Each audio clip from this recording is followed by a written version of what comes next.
खौफनाक है खूबसूरत शिमला। अपनी बेपनाह खूबसूरती और प्रकृति के साथ मशहूर शिमला शहर हर रात एक ऐसी खौफनाक घटना का गवाह बनता है जिससे बच पाना कभी कभार मुश्किल जान पड़ जाता है। शिमला के निवासियों को तो अब ऐसे माहौल में रहने की आदत पड़ गई है। हम जब भी रात के समय घर से बाहर निकलते हैं तो उन्हें यही लगता है कि न जाने अब उनके साथ क्या होगा। शिमला में ऐसे बहुत से स्थान हैं जहां पैरालौकिक ताकतों के होने का एहसास होता है, जहां हर रोज कुछ न कुछ भयानक घटता है। यहाँ एक नहीं कई भूता स्थान हैं जिनके बारे में हम आपको बताने जा रहे हैं। शिमला का इंदिरा मेडिकल अस्पताल। हिमाचल का सबसे बड़ा अस्पताल इंदिरा मेडिकल अस्पताल शिमला में स्थित है, लेकिन लोगों के बीच इस अस्पताल का एक खौफ है कि उनका माना जाता है कि जो लोग इस अस्पताल में अपना इलाज करवाकर वापस लौटते हैं तो जल्द ही उनकी मृत्यु हो जाती है।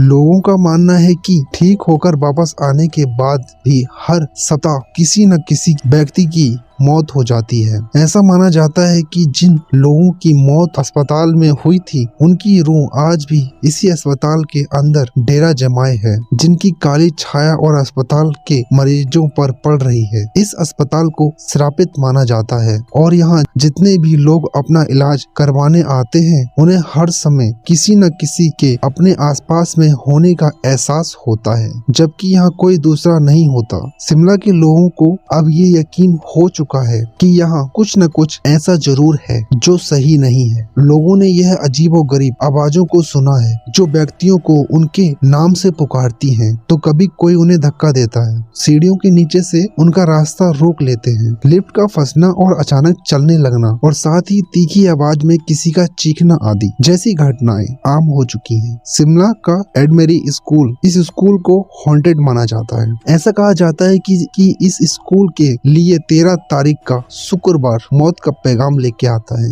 कहते हैं कि ब्रिटेन काल में यह स्थान एक अनाथालय हुआ करता था और रात के समय जब सब बच्चे सो रहे थे तो किसी ने उनके कमरे में आग लगा दी थी। इस घटना के बाद से लेकर अब तक वहाँ जली हुई रूहों को देखा जाता है। हालांकि जब उन बच्चों की आत्माओं को शांति प्रदान करने के लिए उस स्थान पर बच्चों के लिए झूले और अन्य जरूरी सामान लाया गया, लेकिन फिर भी कहा जाता है कि यहाँ एक लड़की जली हुई अवस्था में अध्यापकों और चपरासी से गुड़िया और खिलौनों की मांग करती है। तो ये कहानी आप लोगों को कैसी लगी कमेंट में बताएं और ऐसी ही बहुत सारी कहानियों के लिए हमें